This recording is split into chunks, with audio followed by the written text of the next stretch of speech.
Hi, everyone. Welcome to the Social Christian Podcast. I'm your host, Dora, as always. Welcome to we get another episode. It's been amazing, really, the support that I have been receiving from you guys. I am honestly overwhelmed, and thank you guys again for tuning in again and again. Do well to share the link, do well to comment, do well to subscribe to the Social Christian Podcast here. So the month of January has just ended. I mean, it's amazing, really. Like, it's really surprising. I was surprised when we were at 30th January. I was like, what? It's already 30th? Because it just flew by really quickly for me. I don't know. I think maybe it's because I had a pretty chilled and a pretty good January as compared to other years. It's usually tedious for me, but then this year it's been very chilled, it's been very calm, it's been very enjoyable. And I know a few people would disagree with me because I have a few friends that had a terrible, like a bad start this January. And to that I say, babes, don't worry, God has you, everything is going to be fine. So I was very grateful, honestly, for this month and being able to enjoy it. And so at the end of the month, I was trying to go through the things that I had said I was going to do for this January, right? And I was checking off some boxes, and then there were a few things that I wasn't able to do. And I was like, oh, this thing is so hard. How hard is it to get certain things done? And I was like, oh my God, come on. I should have been able to do this, right? And it got me thinking about how hard it is to get things done now, especially where it's like we need to put in 100 times more energy, more like discipline, more consistency, more 100 times more of everything to get to where we want to get to, as compared to when our parents started. It's like even when you finish a uni, it's like you need to do more to get a job. When during our parents' time, it wasn't like that.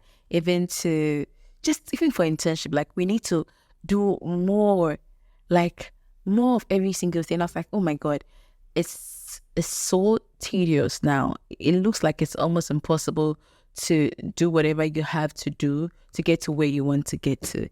And let's talk about how hard it is to find mentors now. It's like now they are so scarce, mentors, to find people that are willing to teach you their craft, people that are willing to, pass down their knowledge to you so you become good, if not better than them. It's so difficult because now it's so competitive everywhere. Every area of life is so competitive. So now people are more reluctant to teach people what they know, without being paid for it, one, without expecting anything in return, anything in terms of kind or whatever they think better suits them, right? And it's like, it's so hard. And so then you have people, you have to go the extra mile to even get the opportunity to learn certain things that, past years it was easy to learn.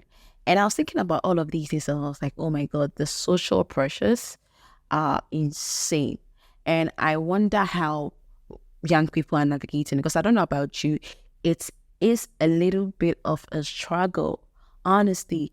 And for us young Christians, I think this is more like tailored to the Christians out there, because let's talk about how hard it is to be a young Christian now, trying to be successful. It is, oh my God, I don't know. It looks so hard because honestly, it's like the temptations are a lot. They are just so much, and it gets harder and harder to say no, especially when it's like everybody is ahead of you, right? For example, almost everybody in my friend group is able to, cater for a very luxurious lifestyle. And then I am not able to, because honestly, it is not how things are working for them. That's not the same thing that is working for me. And it's like, unfortunately for me, I don't know which one it is. I'm the one that my whole scene, my whole crowd, let me see that. I wanted to say persona, but I don't think that's it. I don't think I'm someone who's like, I think my whole thing is like, oh yeah, I'm going to church. Like I would go to church. I would do the Christian events more often because like I enjoy that. I happen to find a need for me to grow at that because for me that's what's works for me. The way people do drugs to get away from their problems, the way people take alcohol, people do, women, people do, friends, just so they can be happy and more peaceful. For me, it's like the church gives me that. Like my faith gives me that. So it's like that's where I find my hope. That's where my anxiety is calmed. So it's like I take it seriously. So I would rather go to a church program when like forget about something else that it might be equally like important or whatever, right? I would rather do that because that's where I get my peace from. So yes, it's like it's the expectations are like, oh yeah, because you know God, you should be having this by now. Because you can't be saying, oh, you're doing this, you're doing that, you're knowing Jesus, and then we have more money than you, right? So let me give you an example. So there was this one time when I was in school, right? I know Legon campuses is such that almost everybody's using an iPhone, really. Yeah. And that was like, and I was in Pence. So I was at Pentagon Hostel. And I was using, I think, a Samsung J6, yes. And my screen had cracked. Like, it's crazy. Completely cracked. And I have this friend also that is also like with me in the let's do the church. She's like, let's do church. So let's stick to God and forget every single thing else, right? And she too was using an Android phone. I don't even remember the name because like it an Alcatel iPhone phone. Yes, an Alcatel phone. And we had friends that were living the Lazarus life, really. Like they had the iPhones. If it was iPhone 12 Pro Max that was released, that's what they were all using. They go out every other weekend. They enjoy life. They have good.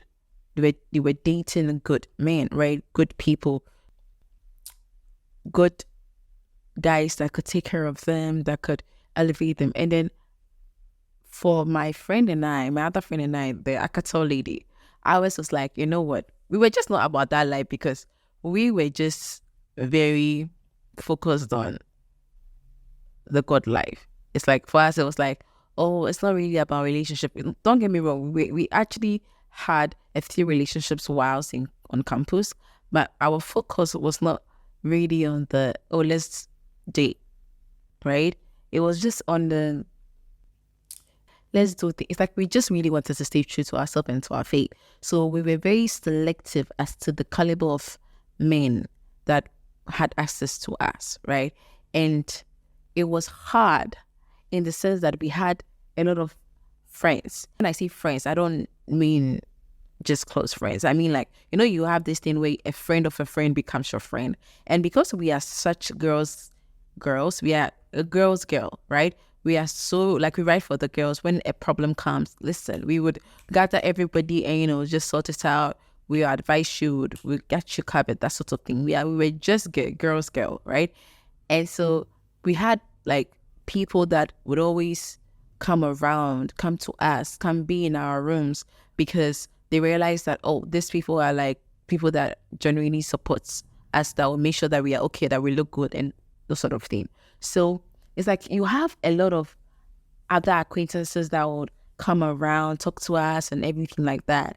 And then they were all like having that type of, exposure. And it's like, it looked as if we were dumb most of the time because like, oh yeah, you wanted this. And the funny thing, what made it funny is that because the pressure was too much and it was getting a little bit embarrassing, use the type of phones that we were. I, for one, I speak for myself. I was praying to God for an iPhone, really. Because, so I remember one time, one of the girls were like, how can I say I'm believing and trusting the Lord and I would be using such a phone? And then like, if it really hit me because I took offense. Really, at that time, I took offense, thinking that, like, I mean, I believe that, like, I'm superior, right? You know, that's when you have that, like, oh yeah, I'm doing it right. I'm just there. So like, all of you should, get behind me, get in behind me. that's that's the feeling. So I got offended. I was like, how dare you say that? Like, God is this. But I didn't say that to him, like, obviously. But like, I went to God and I was like, I was stressed. And I was telling him how stressed I was. And I could not understand why it should be so, because I felt like I deserve that type of, lifestyle too. I deserve to have things come to me easily. And even till now, I still think I do, right? Because I don't have the mindset that when I have God, I should struggle for anything. That's not my mindset. And that's not the mindset that I think anybody should live with. I think once you have God, things should be easier for you, right? Because the whole point is to know who God is for you. And for me, my awareness of God is He's here.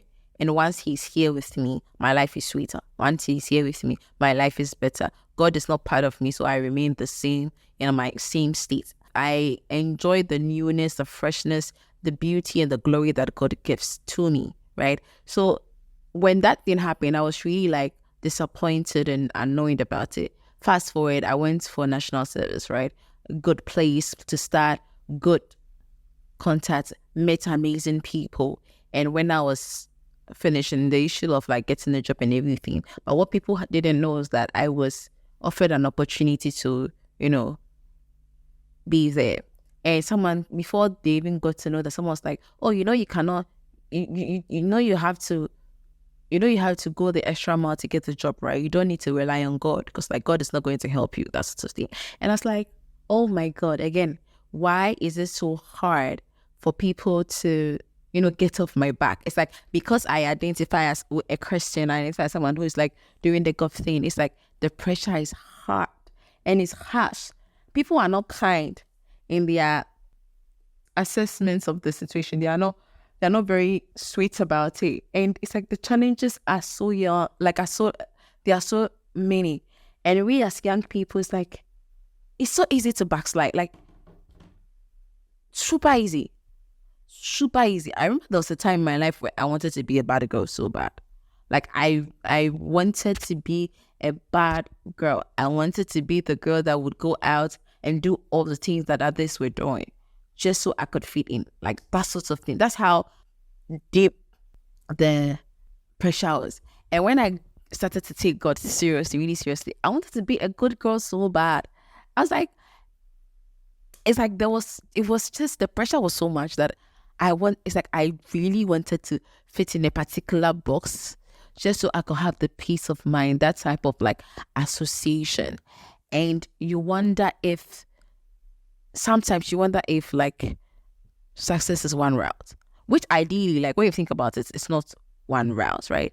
And there's a saying that goes like, the end justifies the means. I mean, at the end of the day, if you are at age 70 and all your friends are living in mansions and you are living in a 2-bedroom house, rented, and they own mansions and they own several cars, obviously everyone will say they were successful than you, right? Because as to when they got there, nobody will really like look at the parts as much as they look at the ends. So you wonder, is it really worth it? Is it really important to, stick to your gut, stick to your values, stick to your principle, as opposed to, like just letting yourself go and then doing the things that others are doing? Because believe you me, a lot of people are doing a bunch of things that they are not proud of, right? I have done things I'm not proud of. I know a few friends that are doing things that I'm not proud of. Like, for example, I happen to know a friend that is all about the bad bitch life. Yeah.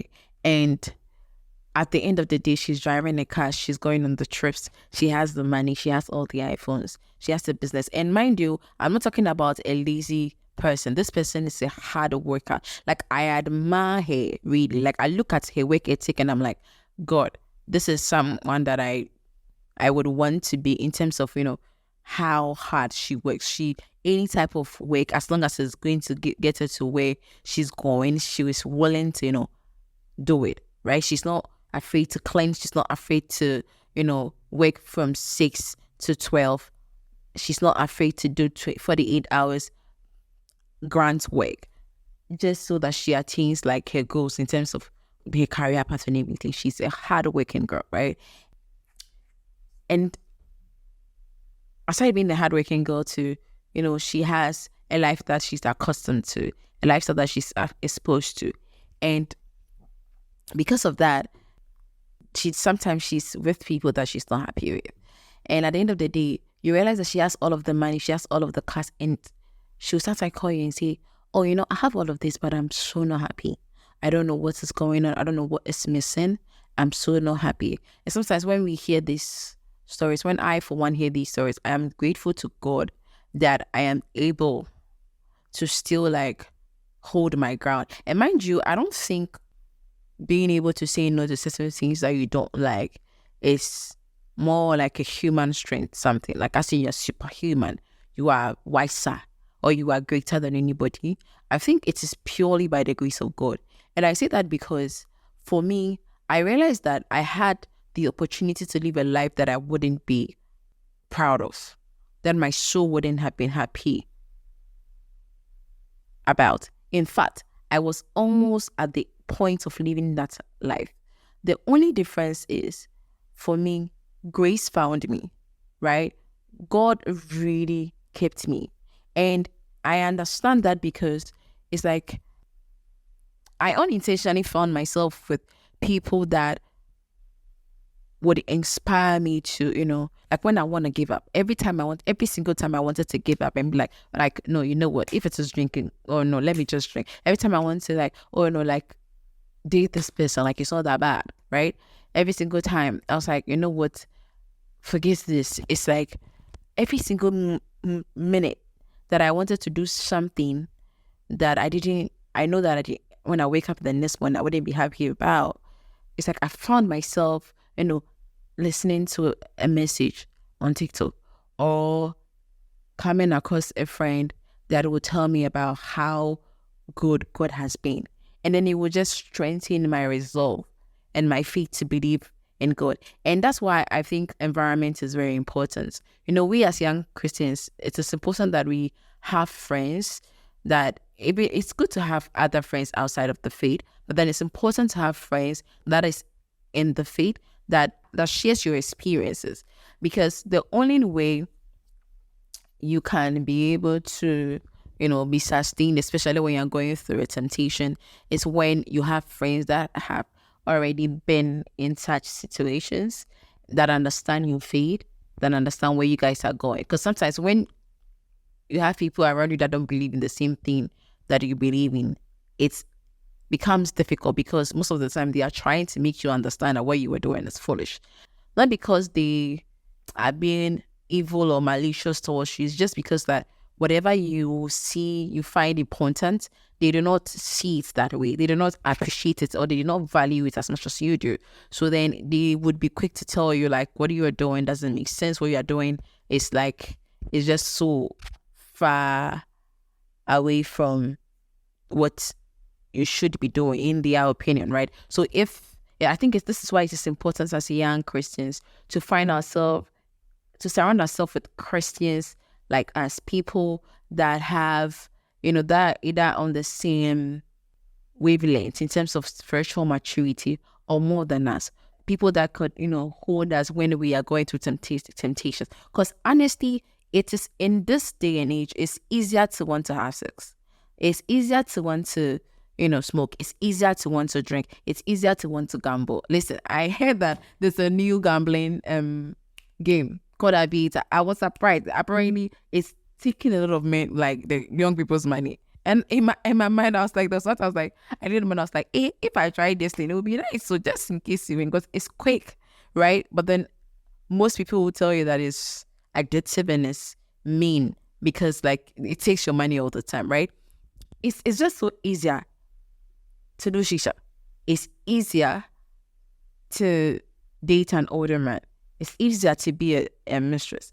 It's easier to be It's easier to be anything now in our dispensation. It's easier to say what, you know what, God, bye, get off. Let me just move my life. Listen, and you know the funny thing, it's so difficult to even be young in the church now, in the sense that sometimes the way our youthfulness is shut down. I think sometimes the older generation forget that when they were younger like us, they were doing the things that we're doing. Do you understand? They forget. They forget that they were doing the things that they were doing, and they forget the passion and the intensity that they were doing it with. So they are harsh towards us when we are exhibiting some of the things that we are exhibiting. I'm not against correction, really. I think that sometimes we need to be corrected. But then I think sometimes too, they need to see from our perspective what it means to be young, especially when they have been there before. Because like I hear stories about my mom saying that she used to run away from home to go and see concert party. And I'm like, if me in this country decide to run away in this day and age from my home to go and watch whatever, to go to a rave, right? To go to a festival, trust me, when I come home, the heat I will receive, and I think most of us can relate, right? It's the same with the dressing, the same with makeup, the same with, certain things that we crave as young people, right? Sometimes you go to the church and you look a certain way that is not in line with what decency is in the church, right? But then because it is not the idea of decency, people are hard to make you feel bad about it. Let's look at piercings. Let's look at tattoos. Let's look at people with hair. Even now, even in youthful churches, some people don't appreciate guys with dreadlocks. Some people don't appreciate guys with punk hair. Some people don't appreciate people with tattoos, right? And you wonder how it's like, and you see, they make it known that they don't appreciate it. So like, it's almost like they are very mean in their approach of it. Like, it's like there's so many prejudice, yes, that's the word, against it. So whatever it is that you are doing, it's not nice, it's not right, because what you look is in the type of way, because what you have a certain type of past, so that it's so hard to not want to be fake in the church. It's like when you enter the church, you would want to be almost like a dove, to have this doughy behavior. That way they see you as good, and which I think is a very dangerous thing for us to as youth, because if we are most authentic selves, that is when our mistakes to be seen, to be corrected, right? But if we are all hiding, how are we going to be helped? Exactly, how are we going to be helped?